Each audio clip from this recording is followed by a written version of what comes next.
ThinkTank is a community that exists to elevate the industry and be a place for healthcare providers and clinic owners and entrepreneurs to come together to collaborate and really inspire each other. A lot of valuable insights are held up in silos, and it does nothing to elevate the industry. I mean, where do you go to hear thought leaders and industry experts tell their story? That's why we built this. In season 1, we're going to talk rivalries. We're going to really unpack the concept of rivalries and why it's important to exist in any industry. We're going to talk to thought leaders and industry experts in the therapy space and really unpack how they cross-collaborated with their rivals in an effort to build the businesses they built and become the industry leaders they became. Let's begin. What's up, folks? Welcome to another episode of Think Tank. I'm your host, Dr. Kevin Marryshow, Regional Director and Chiropractor of MyoDetox Toronto, joined by my co-host, as always, Nick Lo, Physiotherapist and Chief Operating Officer of MyoDetox. How you doing, Nick? I am doing well. This has been a long year and a long season. It's been a lot of fun, and I'm happy to wrap it up. Finish off the year strong. So as Nick mentioned, this is our wrap-up episode. Hopefully we keep all of your attention for a while. We don't have any special guests today, so hopefully Nick and I don't bore you. We're gonna try to keep it at a half hour, but I personally like recap episodes. If I've been listening to and invested in a story over time, I just like, getting a little synopsis of the entire story. I think it's kind of cool if you're invested throughout the entire process and kind of listening to, you don't get to hear the thoughts after the thoughts were shared. You know what I mean? So I'm hoping that we can do that for our listeners today. We'll go into a little bit of our own personal reflections, talk about each episode. I don't even think we got to chop it up at length as, afterwards, how we feel about those conversations, how they changed our views on, rivalries. There was like so many gems that all of our guests dropped. I'm going to dig into that, talk about some folks we wish were on the show. There's a lot of folks out there doing incredible things, and there's only 5 episodes, so we obviously couldn't get to everybody, but I think it's important we, share that love and make sure there's a lot of folks out there that know they're doing incredible things, or, talk a little bit about MyoDetox home base. We didn't get to talk about that enough, and a little bit of a sneak peek at what's going on next season. So let's jump in. Nick, 2020, man. Talk to me about the year personally. What have you learned? Tell me about the new Nick Lo. 2020. I mean, man, like we can go all day just on 2020. 2020. I mean, personally, highest of highs, lowest of lows. I think a lot of people said that this year, but I think without going into too much detail of what that meant, I'd say this year was finally the time I felt kind of the ups and downs of the journey of entrepreneurship. I've been doing it for 10 years now. It's a long time. I certain times this year, like I felt the pain. Do you know what I mean? Like it physically hurt. Like there's a lot that happened this year, but I can also say there's no way that it wasn't also the best year of my life as well. Right. So from the all the way down to the floor, all the way up to the ceiling and up to the sky, I think that was this year. And, I talk a lot about 2020 because a lot of people talk about it all the time. My friends do, our staff, our team, our family. I always call it the turning point year, right? I think it's very much a turning point year where, I think myself for sure, but I'm hoping a lot of people kind of woke up, It's like we were having this like super long dream. Right. And, I think some people would call it a nightmare. I'm probably one of those people. Matter of perspective. Yeah. It's all perspective and context and how you want to, perceive things. And 2020, I think, just hit differently. It's kind of like, when somebody throws a splash of water in your face to wake you up, that's what it felt like. It was abrupt. Mm-hmm. You know what I mean? It wasn't one of those like, oh, I wake up nice and easily now. It was like a splash of water right in your face. Yeah. Right. And you're left kind of like, you're left to deal with it. It's like, oh shit, I wasn't even ready for that. I wasn't ready for that.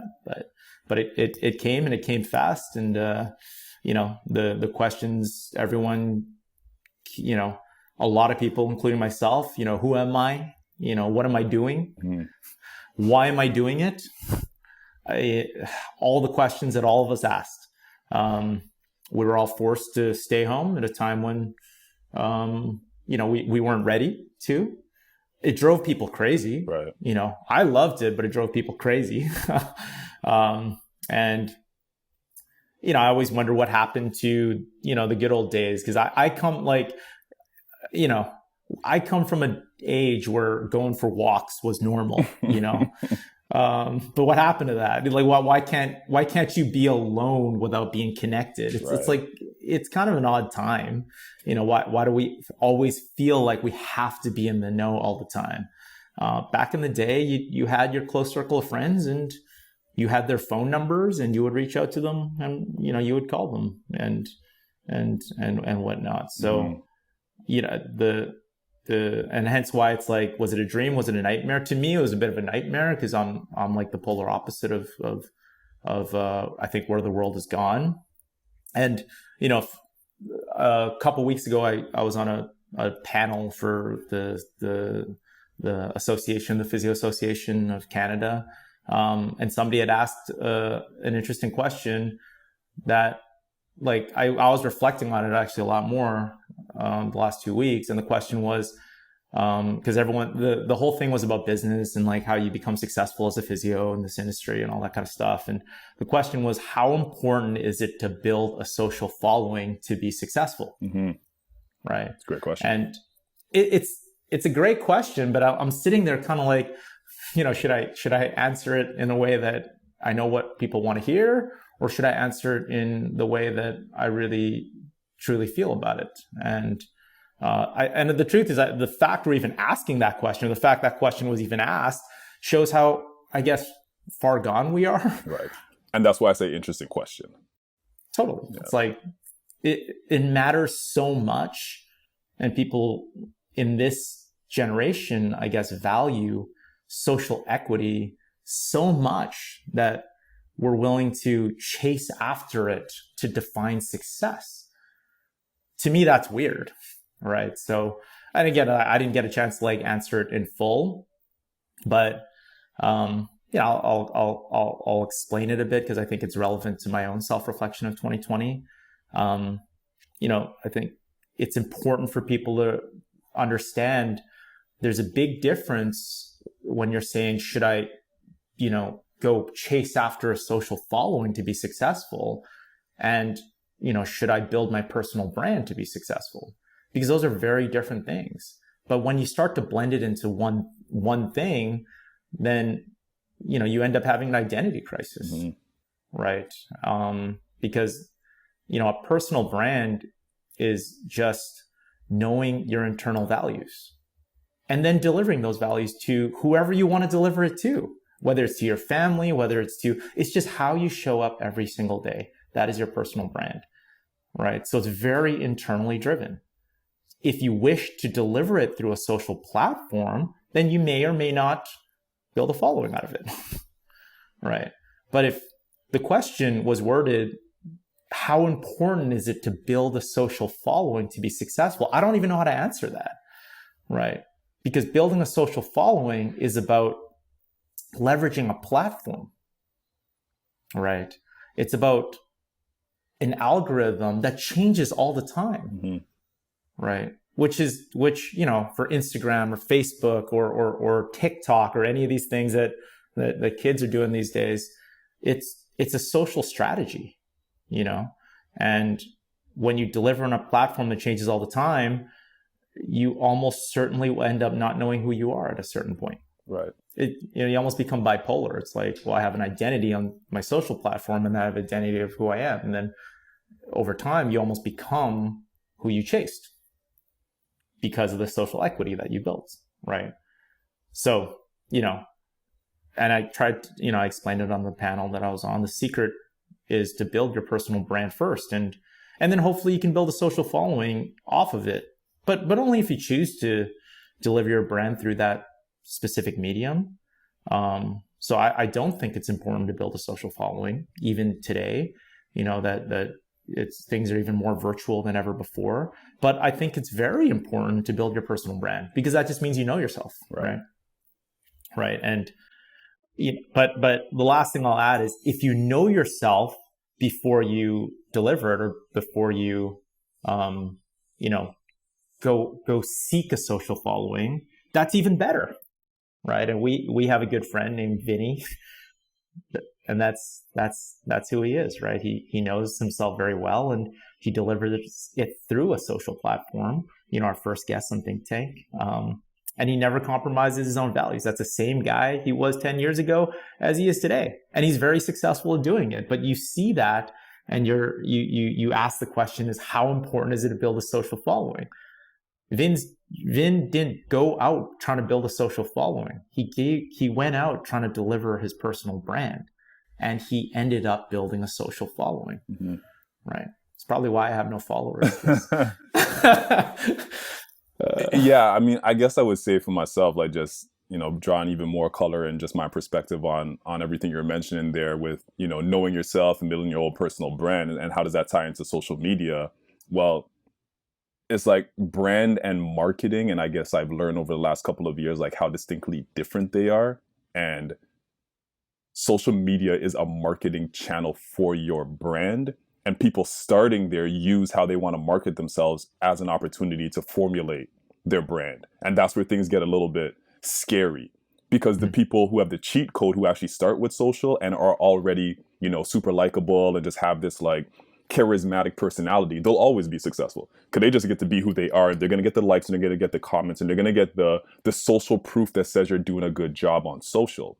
Totally. But the vulnerability that a platform like Instagram draws out of you, the person who knows that who they are truly isn't built for that platform, they either A, don't touch it at all because they already know it's not going to work, or B, like you said, they have an identity crisis and they try to be somebody who they're not on the platform in an effort to grow it, but for the wrong reasons, and probably get lost in it. Yeah, I don't even think that you have a choice. It's like when you have a goal to build a social following, then you're basically asking the world to tell you who you should be, mm-hmm. right? And that's not a good way to start, in whatever path it is you choose. Right. I this is the year that I think was very important for people to take a step back. Funny enough, it's like everyone probably went home and all they had was their phone, right? So it was probably the opposite, to be honest. Right. But for me personally, I think it was very evident. I would say the last 10 years was, we all saw this huge rise in social media and platforms and how we interact with each other and how people consume information, and that's all to do with technology. And there was I'd say a shift towards influencers and I guess just the power of reach and what it can do. But I've mentioned it before in some of our webinars, the more reach you have, the less impact you probably have. And those two things are very inversely related. So what I hope is the next decade after this one, after the splash of water came in everyone's faces, is a shift away from influence and towards impact. And, the question that I always bring up is, would you rather, have 1 million followers and, not impact anybody? Or would you rather sit beside somebody and potentially change their life? Right. And you know how I am. Like, I love the one-on-ones. I do that all the time and that's not, delivered to the world. Like, people don't know the things I love to do. I love sitting down with people and knowing that I can really potentially impact them, because I know how much I love being impacted by another person. Mm-hmm. It's meaningful. Right. Those connections are different because you remember them for the rest of your life. And why we did this podcast this year was to share some of those meaningful connections, right? Why can we talk about these things with Vin and Drew and Laura and Sapna and Dave? It's because we remember those connections, mm-hmm. right? You don't remember the double taps. You don't remember anything you read on Instagram or TikTok or anything anymore. Why would you remember it?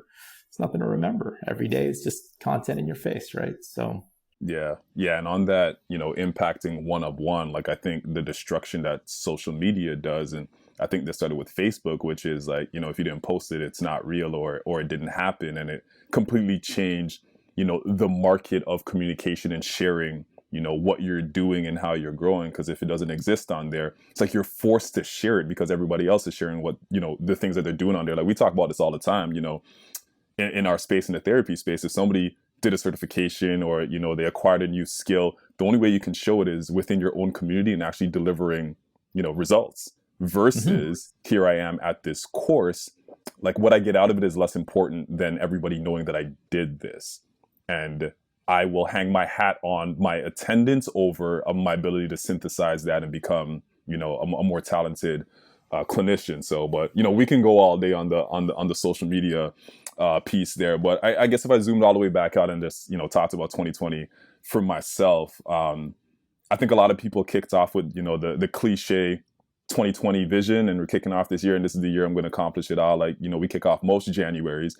I just think the clarity that came out of the room for many, just like you said, splash of water in the face. It didn't come by in the means that we expected it to, like not a Mm-hmm. pandemic, but the sentiment is still true and actually more powerful than any of us probably ever thought 2020 clarity or 2020 vision might actually be like.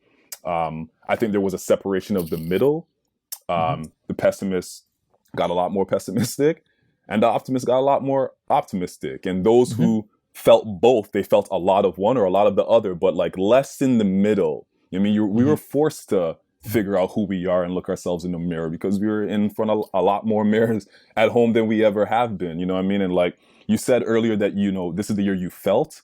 I feel a lot of the same. I feel like I've been Mm-hmm. numb for a couple of years, just going through the motion, just like, what's the next thing to knock out, the next checkbox? Because, that's what the experiences that I see around me accumulated my, thoughts to be as to what I should be chasing next. And like, I felt this year Mm-hmm. for sure. I Mm-hmm. felt pain. I felt hope. I felt, clarity in my own value system. And, you and I talked about this at length, and, Mm-hmm. the rungs of what people value. And, you got to take care of your personal needs, like health and safety first, and you move up to the next rung. It's like financial security and up and up. That came crashing down for everybody, and everybody reevaluated what actually makes me feel safe and whole and Mm-hmm. content and fulfilled. Is probably satisfied, or probably the most two gratifying words that comes out of people restacking up their value system. And Mm-hmm. people thought a lot about themselves, their bodies, their families, and that is definitely the case for me. um, we talked about this, I think, on the session with Laura. Skill acquisition is definitely a big 2020 takeaway moment. I think when people felt safe, the next thing was, I'm looking for new and creative ways to be creative, just to try out new things. Like I mentioned on that episode with Laura, I shucked oysters for the first time. Like that was a skill that I that I picked up Yeah. along the way. Larry could pull me on staff one of these days. When I come Shuck. out west, shuck. Shout out to Larry. Shout Um, out.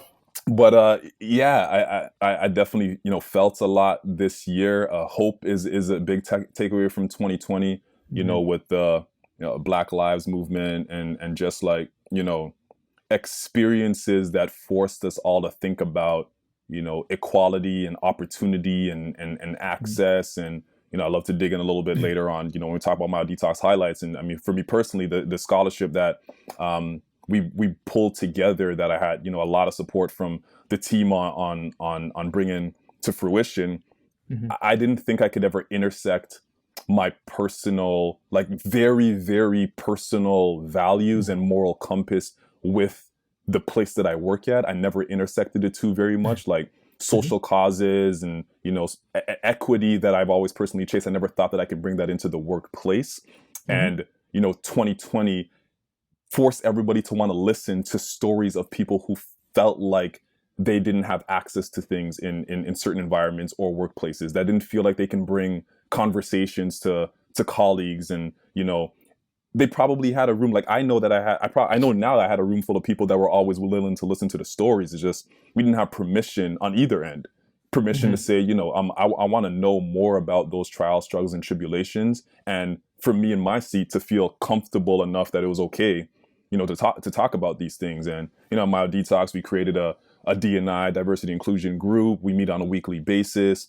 We had a external group, Cicely Blaine, come in and do a workshop with us, and just like open up all of our eyes to like, what does equity look in its totality. I think when we think about equity, we think about racial groups, gender, probably the first two, but there's things like abilities, there's emotional worship, there's like a lot of layers that goes into equity or equity seeking groups. And I think all of us are a lot more aware that those things exist. And it's not okay to just be an accumulation of your own experiences, and you need to have to be better and to know more and experience more. And I could go all day on 2020, but I would say if I were to sum it up, hope for sure. Nice. Yeah. Nice. So, season recap, man. You want to chop it up each episode? Let's kick it out. You already started off with Vin, so let's go back there. Episode 1, favorite sound bites, takeaways. Like, talk to me about Vin and that experience. I mean, for me personally, the Vin episode was very much an opportunity, actually, for me to express myself to him that I never have before. Mm-hmm. Because Vin is like. He has an aura about him. We talk about it all the time. He has an aura about him. Ever since I met him, he had that aura. And, I don't think he knew, because I never expressed it to him on a personal level, that just like how much I respected him and how much I looked up to him as not so much like as a clinician. I think that's the obvious. But as a person, as a human being, I think he's, in a lot of ways, everything I talked about with like showing up and being yourself and doing all that, I never really did that, right? I grew up really trying to be somebody I'm not. I'm a very introverted guy, naturally, very private, and I always felt like I had two identities, just not on Instagram, but basically as soon as I leave the house. You know what I mean? I kind of felt like I was boxed in to be a certain way, whether you're a physio, whether you're, whatever label you want to put on somebody. And I guess Vin was the first person that was kind of like, oh my God, like this guy really, really is like that, at home, at work, he's actually the exact same person, which was the most refreshing thing for me when I first met him. And, doing that episode and just expressing like how much that identity thing mattered to me was important for me. But again, it wasn't until this year that it was like that I didn't really started to reflect on my own life and realize that you can be yourself every single day, right? And there are other people out there that share those same values, and it's okay to not, have a drink when everyone's having a drink. Do you know what I mean? Like things like that. I would always do it because everyone else is doing it. It's like social acceptance. It's the same as on any social platform. But Vin was that guy that was like, he had one identity. It didn't matter where he was. Do you know what I mean? So that for personally, that just being able to express that to him was my favorite. How about you?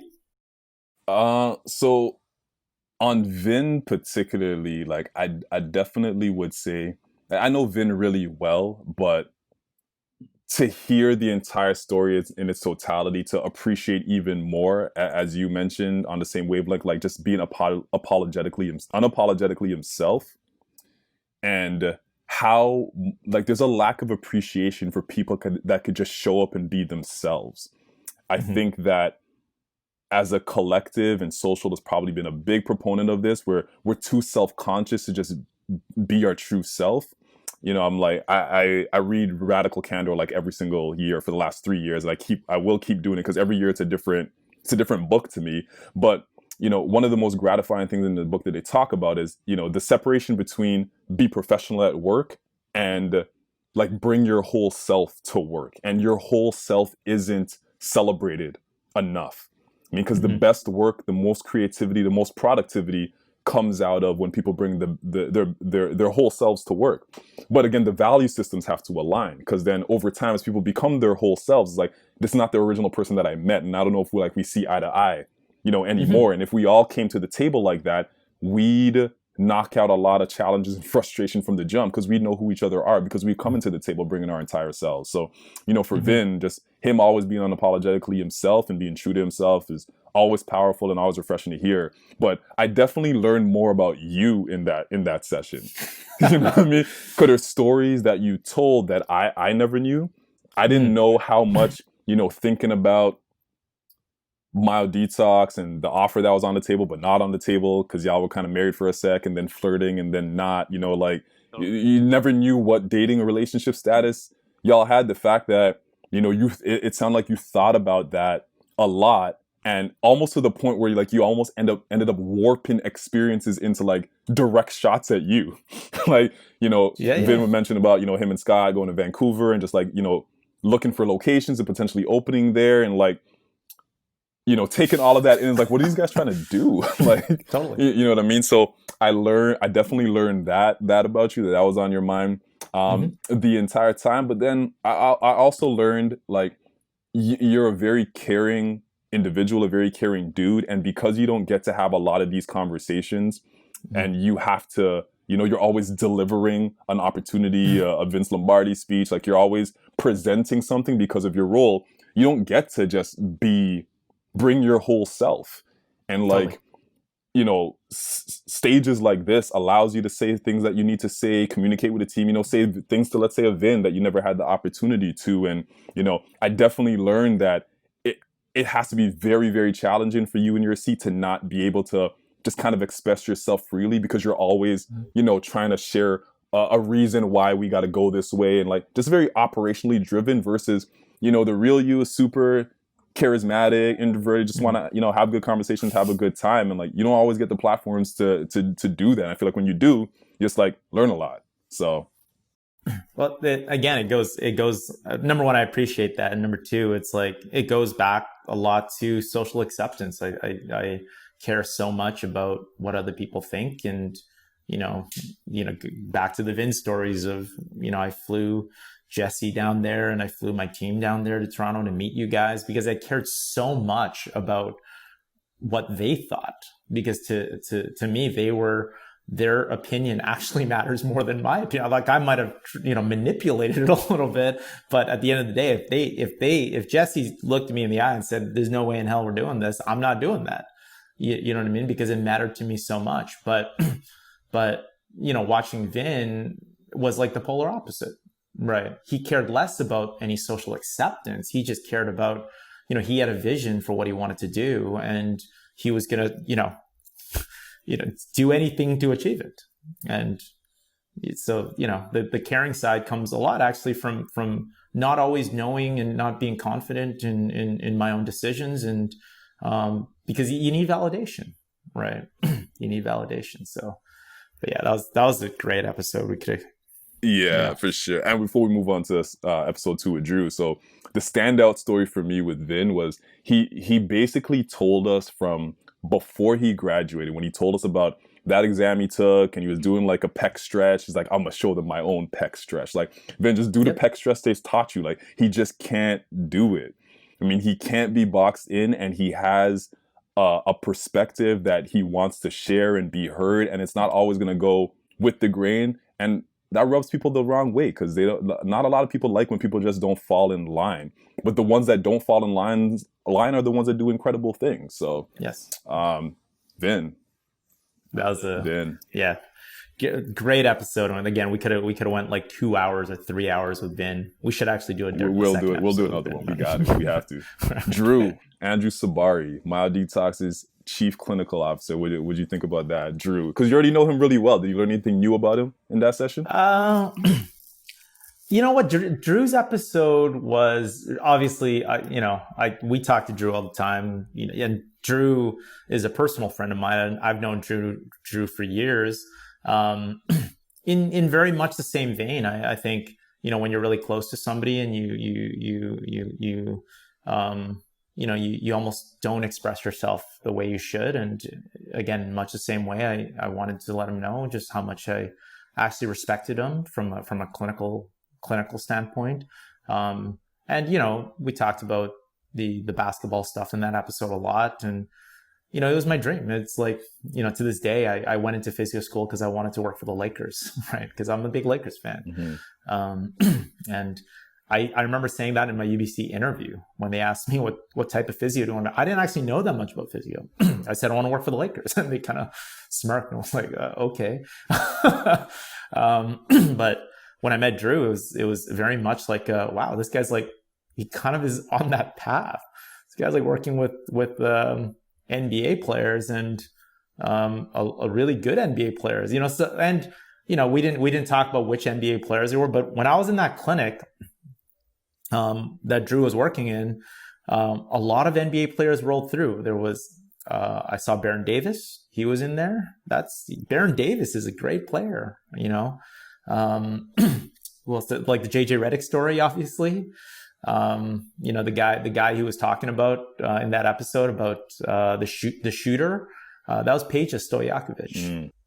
Right. And these are guys, I'm a big basketball fan. I looked up to these guys this guy's treating NBA guys in North Van. Do you know what I mean? Like, this guy was way ahead of me. So, but I don't think he knew that, because, again, maybe it's like an ego thing. Maybe it's we're friends and we're on the same level because we're friends.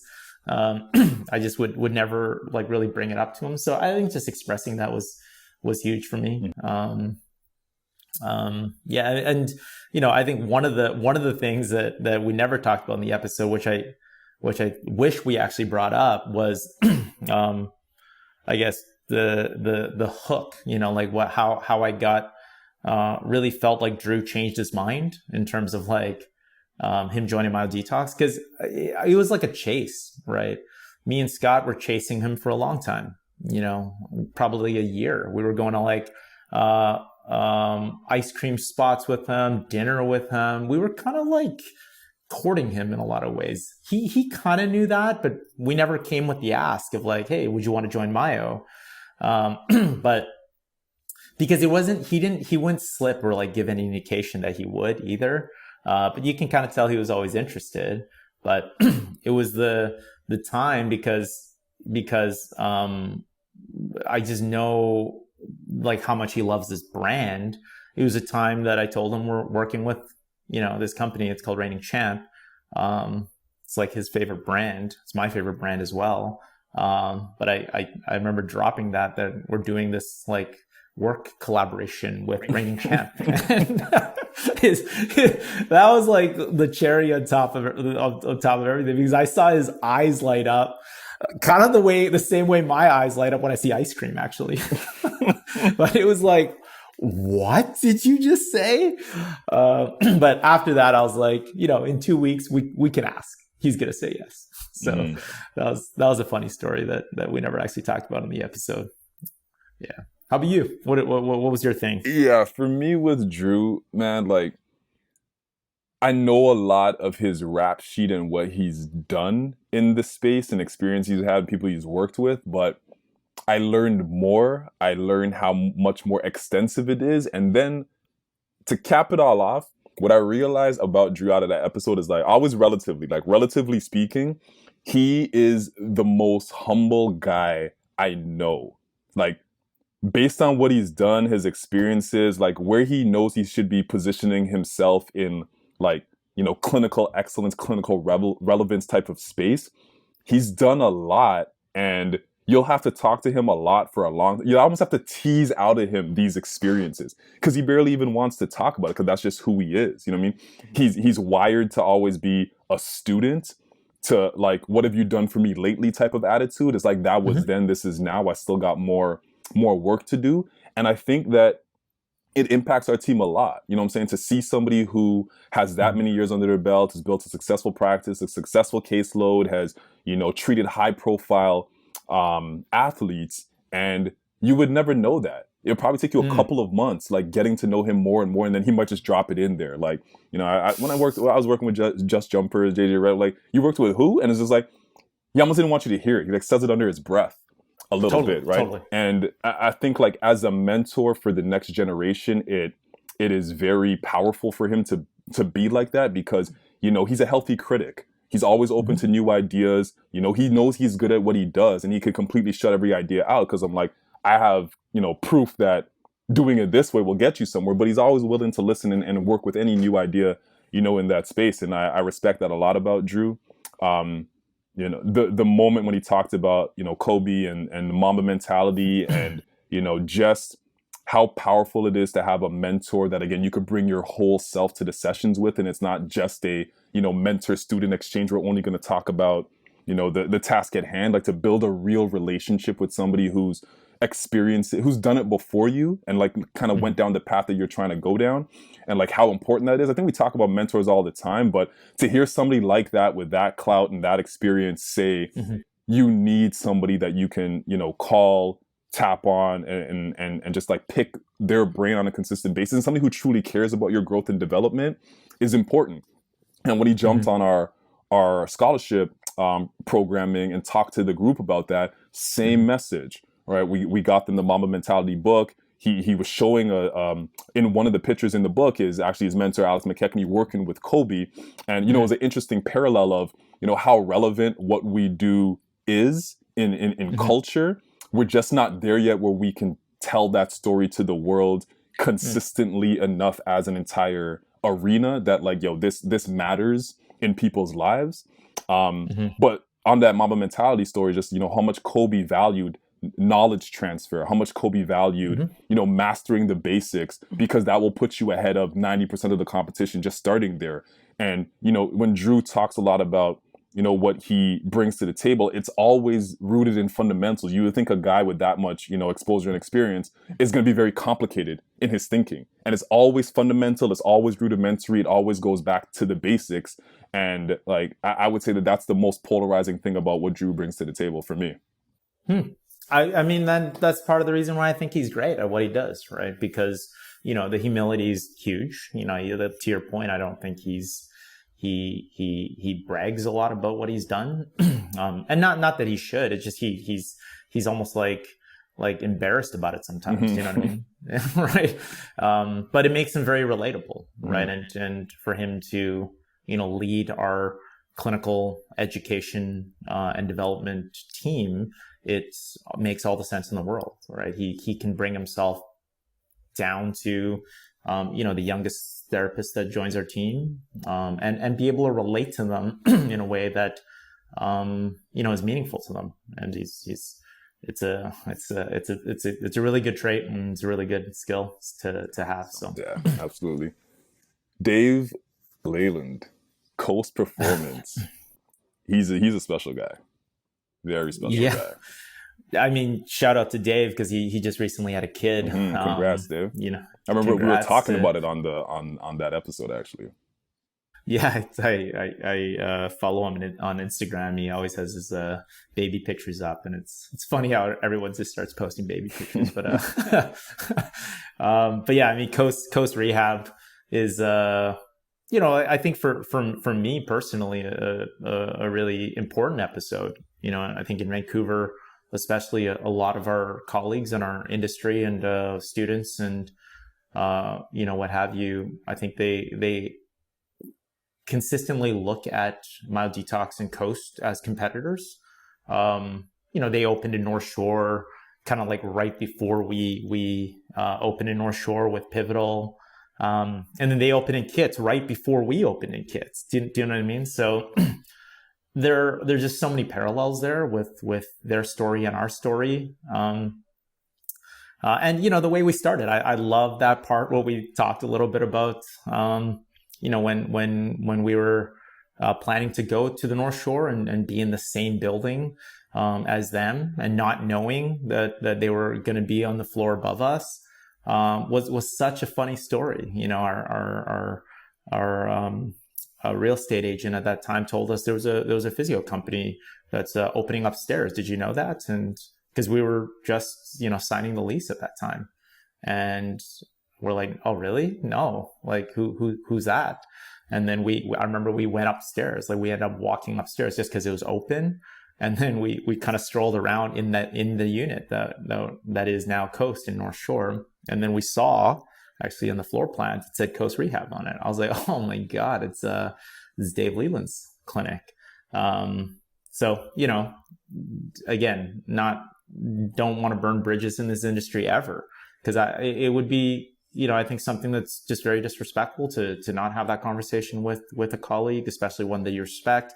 He's younger than me, and I think a lot of things he's done in our industry and in school, and the courses he's taught has been very important for the West Coast and in Vancouver. So, I set up a meeting with them, and they had no idea what I was talking about at that time. And then I remember at the very end is when we had this like random conversation about like just Mayo and what they want to do in Coast.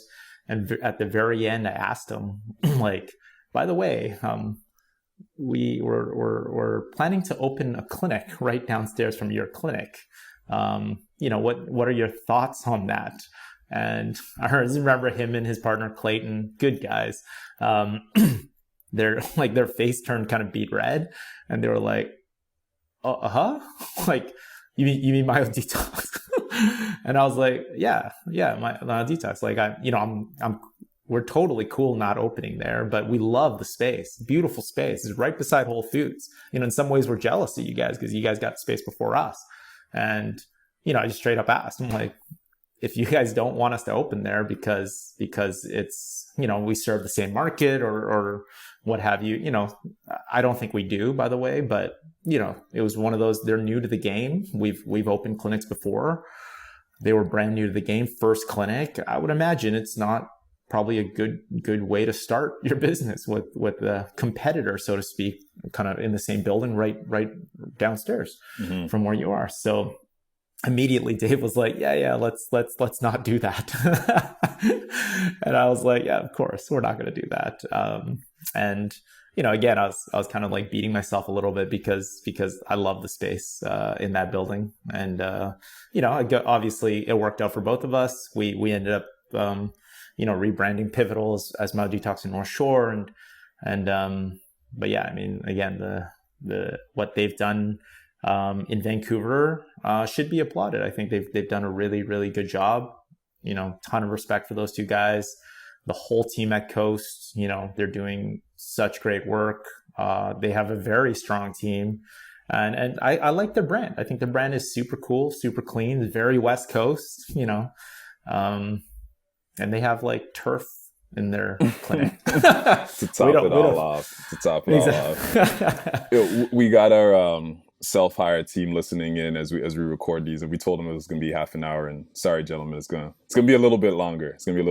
But for the session with Dave, for sure, that for me that was definitely the most memorable moment. Hearing that story of respect and camaraderie and stories we don't hear a lot about in the space, which is, discussions between clinic owners on like plans and aspirations. And, I know you personally have worked a lot on trying to bridge that gap and, creating forums and opportunities for people to talk and collaborate and come together and like, build community. And, that was the most memorable moment in that episode for me, because it very much influenced, as we jump into the next episode with Sapna, is my decision to communicate and talk to her about our plans to open in the Path in financial district. And would I say that I would have still followed suit and done that if you didn't share that experience with me, and if your experience didn't shape my decision making? Probably not. Like, would I not have talked to her at all? I'm not sure, but I wouldn't have thought about it as hard as I did, and wouldn't have been, inspired to have that conversation because of what it did for your relationship with Dave. Because, you feel in the episode, me and Sapna, we have a relationship and we've built a friendship and a bond over the last couple of years. But, it's not commonplace to, talk to other clinic owners in the space about your plans. And, you kind of keep it under wraps because you don't want anybody to know what you're doing, ahead of time, because that's just the market that and the community that we've built. And, I can't say that your story didn't inspire me to, sit down with her and talk to her about our plans and our decision to open in the Path with her. So, hearing in that episode, most memorable for me was definitely hearing her thoughts. You never get to hear the other person's side. You know what I'm saying? You make your assumptions on telling this person this or going through this experience with somebody. I hope they felt this way, but you never really know. Sapna could have left and been like, yo, why would he even tell me that? You know what I'm saying? And like, just to hear her say, I would have felt differently about our relationship, about, Mm-hmm. what we've built and the camaraderie we've had over the last couple of years if you didn't talk to me, about it. And that said a lot. It says a lot about our relationship. It says a lot about what should be happening more of in our space. And it's not going to happen overnight, but I know that, we're trying to be, trailblazers and pioneers in creating a community within our space, knowing that at the end of the day, our communities and the clients that we serve are the people that we're really trying to push each other, and where the rivalry piece comes into play is push each other to keep iterating on what we're doing, what we're building, and how we serve them. And we should be talking more. So, with Sapna, outside of the fact that she's like an incredibly talented, charismatic human being who just like, she could literally polarize a room for hours. Like we could have just like handed over the mic to her and she would have just ran the entire episode. Mm-hmm. So that's Sapna episode for me for sure. Yeah, I mean, like, fun. It's always funny hearing you like talk about this stuff because, again, it to me it always goes back to like, what are your values and what matters to you and what ultimately you care about, and opening a clinic without telling somebody else that you might respect. Again, it comes back down to what your values are. And we always say the adversity and tough times and pandemics don't change who you are. They just expose who you are, because it does, right? It does. And those moments are very memorable because it's what we represent, right? Of course, I could have opened a clinic, right underneath Coast. Of course, you could have, just went ahead with the path and didn't bring it up to Sapna, right? But that shows and exposes where our values sit. And I think that's so important to the next generation. And, these are the things I complained about when I worked for other clinic owners, when, they said they had my back and they said they were going to open clinics with me and they said they were going to mentor me and all these kind of things. And they never did, right? Because of time, right? Because they were too busy, or because they just didn't actually care that much about that, right? And through those experiences, you learn that, my goals and my ambitions and what I want to do ultimately with my life is not something that they value. And I'm not saying it's not something they value at all. It's just not something they value more than, whatever it is that they value, right? So it's such an important piece, and I hope that's a huge thing to inspire the next generation. Because those two episodes, like you just brought it up, I think they're very much in parallel. And that was the first time I talked to Sapna, Mm-hmm. and this, she came to Vancouver like 2 weeks later, and we caught up, and that to me is cool, because she mentioned, like, just checking out the market in Vancouver and wanting to maybe open a clinic in Vancouver, Integra. And it was just a straight up open conversation. I was like, cool, like, that's amazing. Like, I know the market here. I know the real estate, please, by all means, ask anything you want. I want you to be, successful down here. Right. Yeah, So that's dope. That's dope. Two more things on the episode with Sapna. The second thing ties into our episode with Laura up next. But one, as you mentioned, Sapna and her team's brand is called Integra Health. And, I wanted to assume that Integra was integrative health. If you guys know Sapna's brand or listen to that episode, her product or like core messaging is like, this is the true one-stop shop. Because we call our spaces one-stop shops, but that's strictly for mostly therapy. Hers is a one-stop shop of all, healthcare professionals you can ever interact with. And the fact that Integra wasn't short for integrated health, which is what you would want to assume. But knowing Sapna and her personality, like, there's no way. You know what I'm saying? There's no way it could be that easy. So the fact that she named her brand after her first car, like, I to this day I can't stop thinking about it, because she would do that, and it's really cool, because now it's kind of like, I read Chip Wilson's book Lululemon and Phil Knight with Nike. It's like, you look at the brand so different when you interact with the person who created it. I mean, and like I hear the word now, and like it gives me different feels around what she's building, knowing, even the origin stories of where the name came from. That was the most unexpected spin to that episode, by the way. When she mentioned her car, I was like, oh my God. Because number one, I really wanted that car growing up. Mm-hmm. Right. They had the Integra Type R, and there was a yellow version. That was the one I really wanted for some reason growing up. So when she said that, I was like, I just couldn't, I didn't even piece it together at all.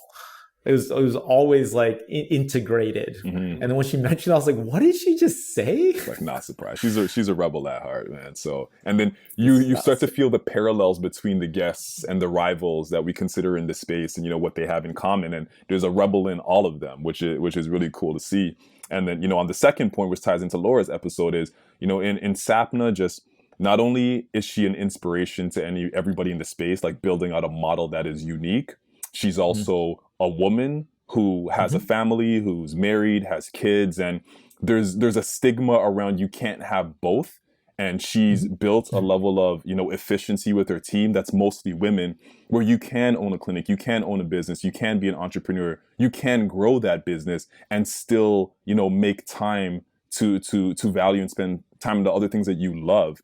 And she clearly has found an incredible way of doing that. And, in that episode, she said one of her biggest strengths is her ability to let go of, tasks and things that she has a team to support her doing, so she could continue to pave the way and spend time doing the things that she loves. And I thought that was powerful. And then, lastly, being a woman of color is like that intersection of all of those things rarely happens. And we need more inspirational leaders like herself to tell those stories that it's possible. Exactly. And I think, again, tying it to our final episode, which was with Laura, just seeing such powerful female voices in our industry that's, very much dominated by males, is, inspiring in so many different ways. And inspiring for the industry as a whole, but if you look at all the stats of, Canada and North America as a whole, it's disproportionately actually female dominated, but not in leadership positions, right? Not in leadership positions. And, in a lot of ways, at Mayo, we have a lot to learn from that, right? And that's good, right? Because if we don't, reflect on ourselves and, again, just form our own stories of anything we want, then how do we get better and learn? And I think we've gone down that rabbit hole before of like, a lot of our decisions we make, primarily male driven, and that wasn't good. And I think we're obviously doing a lot better now with showcasing different voices and females and people of color and just as much diversity as we possibly can to make decisions that are a little bit more informed and have a lot more context to it. And the entire diversity inclusion concept happened more than ever during the closure, during COVID. It's when all the clinic owners came together finally for the first time. And I've never spoken to so many clinic owners in my life, right? It was finally the time that everyone decided to kind of open up their doors for some reason. Well, because we all needed each other. So like, again, it takes a crisis for everyone to open themselves up. But to me, that's finally like, your competitors and your rivals and people that really wouldn't have talked to us before opening it up. And the most amazing thing was that. And if COVID never happened or the pandemic never happened, I don't think it would have happened. To this day, I'm like on all these Slack channels with all these clinic owners that I've never met before. And they're still asking questions about masks and all this kind of stuff. And, we collectively, solved a problem together, right? All the stuff we do at Mayo with our health and safety plan and, all of our protocols, all of that stuff was a collective decision that was made through many, many different voices from around the world, actually. But, obviously a lot in Canada, a lot in the US, but we were just like everyone else, backed up against a wall, and we had no idea what to do. Like, we're supposed to wear masks, we're supposed to wear gloves and shields and all this kind of stuff. And there were this amazing community that was formed out of it, where people just asked questions and opened up their doors and was like, you know what, this is how I see it. This is how it's done over here. And then guess what? We, as an industry, we push forward together, and that's something that I'm personally obviously very proud of. Yeah. So.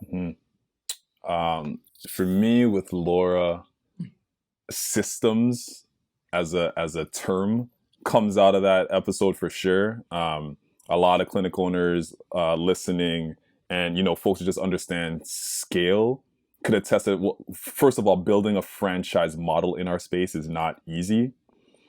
Building a franchise model in a space where your product is about like people and relationships, even harder. And the fact that she's been able to do that, and she's growing and scaling at the pace that she is, it must mean that her systems are tight, they're well thought out, and she's built something that is, very novel and very inspiring. In addition to the fact that it's peds only, it's a pediatric, model. Like when she said, show me an adult knee, I wouldn't know what to do with it. Like I laughed inside because I don't hear that. I don't hear things like that often from therapists. So I mean, what she's built is very special. And I said it in the episode as well. I mean, it's something we strive to be like. I think every business should strive to, build something that's franchisable, whether you want to franchise it or not, because it just means the systems are great. It's scalable, and it's predictable and repeatable, and obviously something we have we can learn from, because we have clinics that all look slightly different, and they all operate slightly differently. We have owners everywhere, and again, there's pros and cons to both, but would I want to create a very franchisable box that we can have very well thought out systems that you can scale and replicate? 100%, right? So not very common in our space, and definitely not common in the ped space. So very, very inspiring episode for our listeners. Kids physio, yeah, it's special. Yo, so who do we miss, man? Who do we miss? We were only able to do 5 episodes. We wish we can do more. Who wasn't on there that you would love to have a conversation with? Who's a rival out there we missed? I mean, there's so many, to be honest. There's so many. I respect everybody in our space, because I think anyone who's taken the leap to join this clinic ownership journey, it's not easy, and it's a big leap.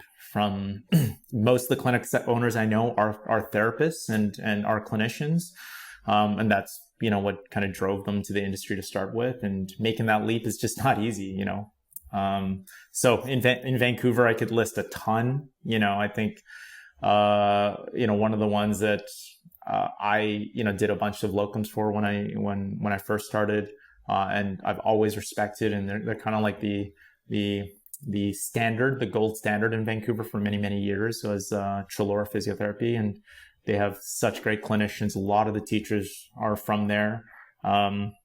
It would have been interesting, I think, to bring somebody on from there, just because they're from kind of like a different generation, just to kind of hear what it was like actually back in the day, which is quite different than it is now. With the social media stuff, Instagram, it's not the same, right? Back then, it was very different, and obviously they're still very successful now, and I would have loved to just chop it up with one of them. So they're one. Let me think. We have, I think the pre-therapy guys are doing a great thing in the city. They're out in Burnaby. They're RMTs, but I know them pretty well, and like you got to love what they're doing. Building this kind of a different narrative for massage therapy.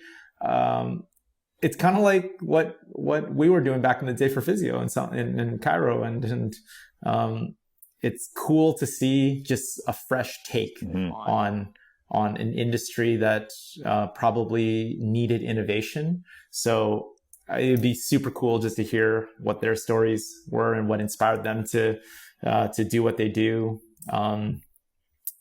There's in Chinatown, there's the workshop, which I've always loved their space. I actually don't know the owner. I've never met her. I think she used to play soccer for the Canadian team, but I've seen their stuff on online, and it just looks like a really cool space. I'd love to check it out one day. Reformative is in Chinatown as well.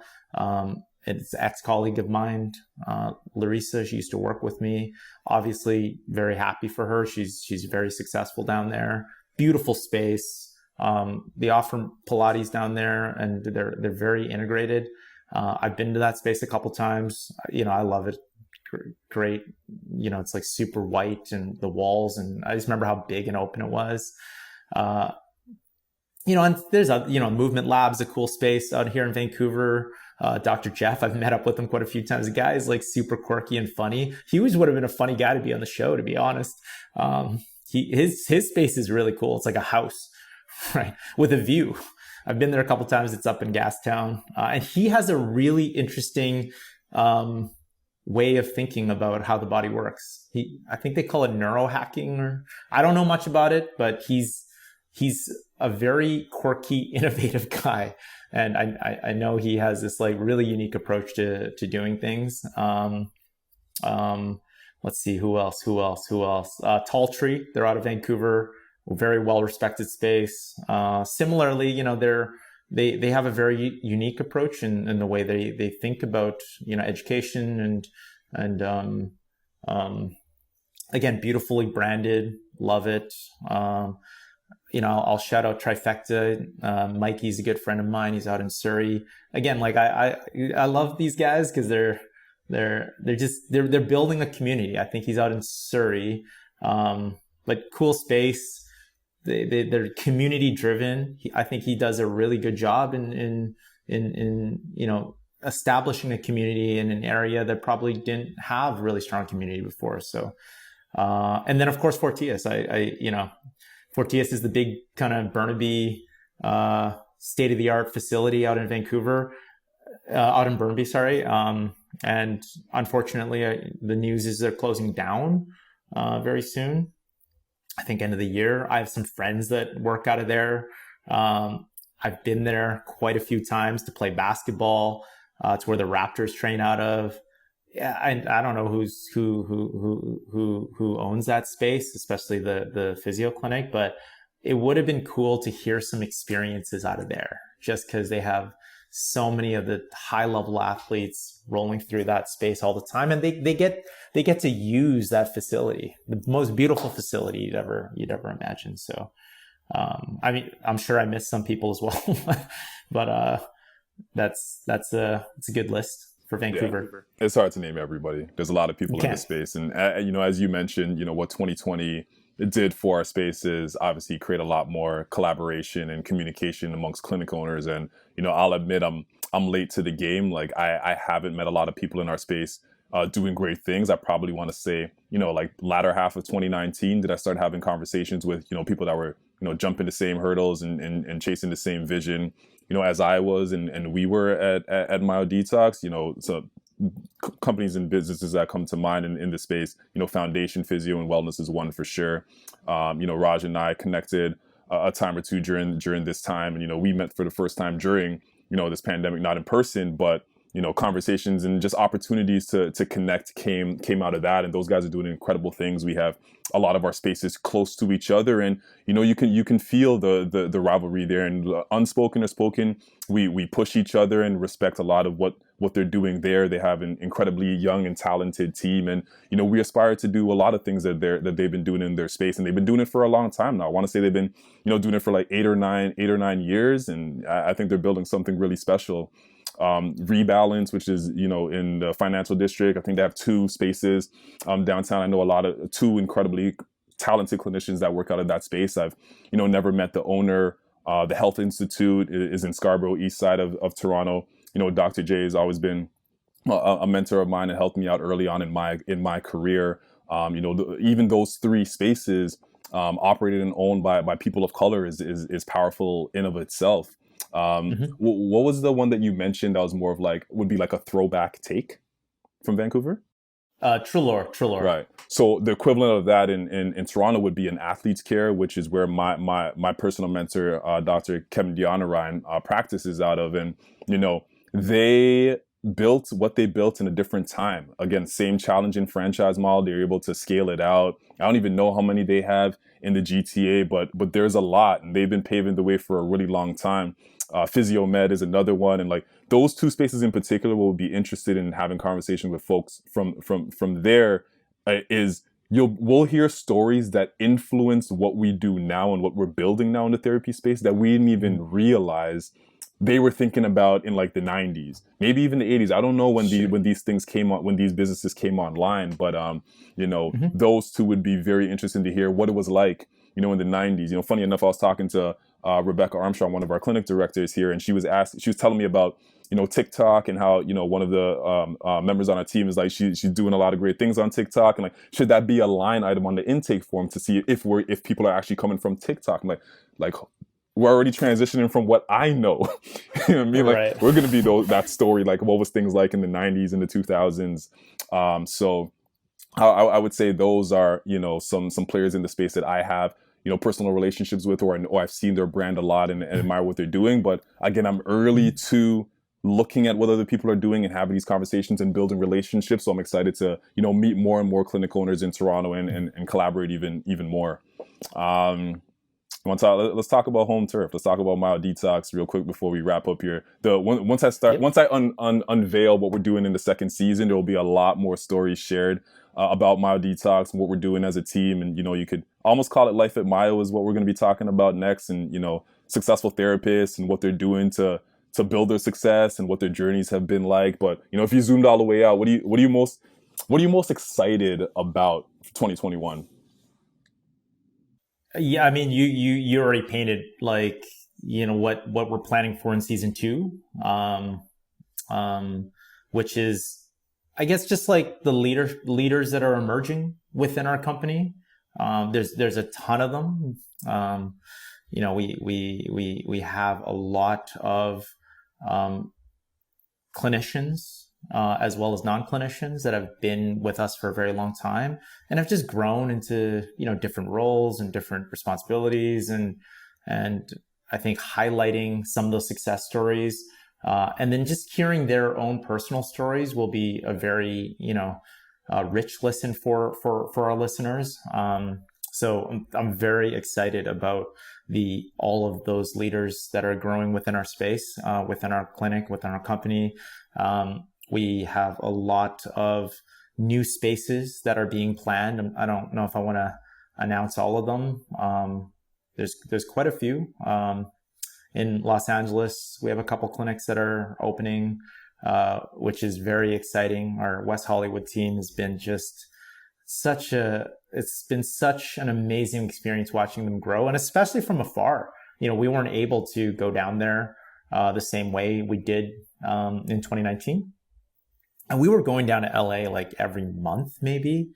You know, different mix of people, but you know, it's not easy opening a clinic in the States when you're from Canada. It's just not. It's different, totally different experience. And this year has been like this huge learning curve for all of us. But in LA, they've grown so tremendously, and I'm super excited about the new spaces that we have coming up in LA, and then back home as well in Vancouver and in Toronto. We have some new clinics that are popping up this coming year. Very excited about, of course, the Path in Toronto and Vancouver. I'm not going to say where, just because we're not final on all of it yet, and I kind of want to surprise people a little bit. But there's a because it's fun. But you know, stay tuned You getting bored, Nick?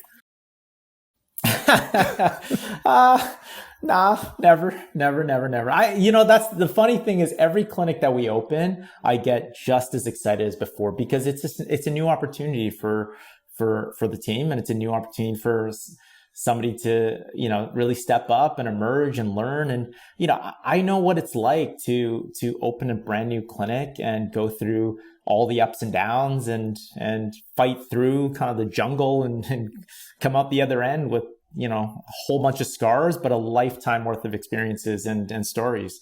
And there's nothing like it. And we're watching a lot of that happen within our 10 clinics that we have now.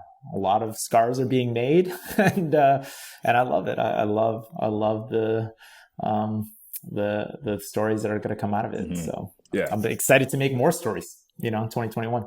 Yeah, the reality is we're building something that is novel. There's no playbook. Like 2020, there was no playbook. We're literally building the plane as it's. Maybe that's not a good analogy. Building the plane as it's falling. It's not good because yeah. And I would say we were, but this year especially because we had time to finally, like the biggest challenge this year was closing our doors, right? But that's everybody's challenge. In 10 years, I've been an entrepreneur for 10 years. I've never closed a door once, not even once. And the day we had to shut our doors, it was the weirdest feeling ever. Mm. It was like, what? What do we do now? What do we do now? We still got that meeting on Monday. It's still on the Google Cal. So I think this is the year. Finally, we got a chance to not build the plane while it's still going, and we finally got to land the plane and take it apart and rebuild from scratch. Didn't open any new clinics since I think Kits was the last one, the Yorkville, early this year, but. Since COVID, obviously nothing. Everything got pushed and delayed, which was great. It gave us space to, rebuild our training, rebuild our systems, rebuild, our teams. I'm very excited about. We have a whole education team now that we're building out, and it's all meant to support all the young therapists. We have a lot of therapists. We have 100. I think it was like 110 the last time I checked, maybe 115 across the company, and it's not easy to mentor and train and educate and do it in a scalable way. And during COVID, we decided we got to build out a whole team in education. So that's very, very exciting to see it kind of come to life this last few months. And I know Drew leading that team has lots of plans and. How he wishes to kind of grow that side internally and externally. So I think there's a lot to look forward to. And I would stay tuned for some external stuff that we have planned on the clinical excellence side. It's a lot. So exciting, how about you? What's yeah. I mean, like, there's so many things that I could talk about and bring up, but if I were to sum it up, I would say feeling very blessed. For sure. And I could, speak on behalf of the entire team because we're so passionate and always dialed in at, fixing things and solving problems and growing and creating opportunities for our teams. It's hard to bring our heads up out of the dirt, like Gary Vee got that Clouds and Dirt book and like look up and, just feel blessed that we have a business open, operating and thriving actually in a moment where like not a lot of businesses they're just trying to survive. And the fact that we're growing and we're having, record breaking, months by way of, if, you were to like look at revenue or just if you were to use that as a measure of growth, but like even just the growth in our team and the development of our team and the opportunities to develop and tackle challenges, like it's a blessing because not a lot of people, and I have colleagues and friends that aren't doing as well. And it's a challenging time to, want to celebrate because not everybody has something to celebrate. And, I know the team is doing all that we can to support our communities and people that are having a rougher time. But, if we look inward at what we're doing, what we're building, like it's a blessing to be building something and working on something right now. Extremely lucky, to be honest, right? We're extremely lucky that, we and again, I think we have to give a lot of credit to the team. And, I think if we look back at 2020 for Mayo and what like I'm personally most proud of, it's 100% the team. I think the willingness that everyone had to roll up their sleeves, work together and support each other was, I'd never seen anything like that. I think both from a team perspective and again, back to the industry perspective, from an industry perspective as well. I think we really, as an industry, kind of came together and was like, look, we can fight through this together. And, to your point, it is hard to celebrate because it is a tough year. Collectively, it's been a tough year. We're, obviously we're in a good spot and I think we're doing well. And, we have a lot of initiatives to give back to the community and support the community that really made who we are. The communities you support are the ones who define who you are on a day-to-day basis. And without them, I know a ton of business owners that had to shut their doors or are planning to shut their doors in the next 3 months, 6 months.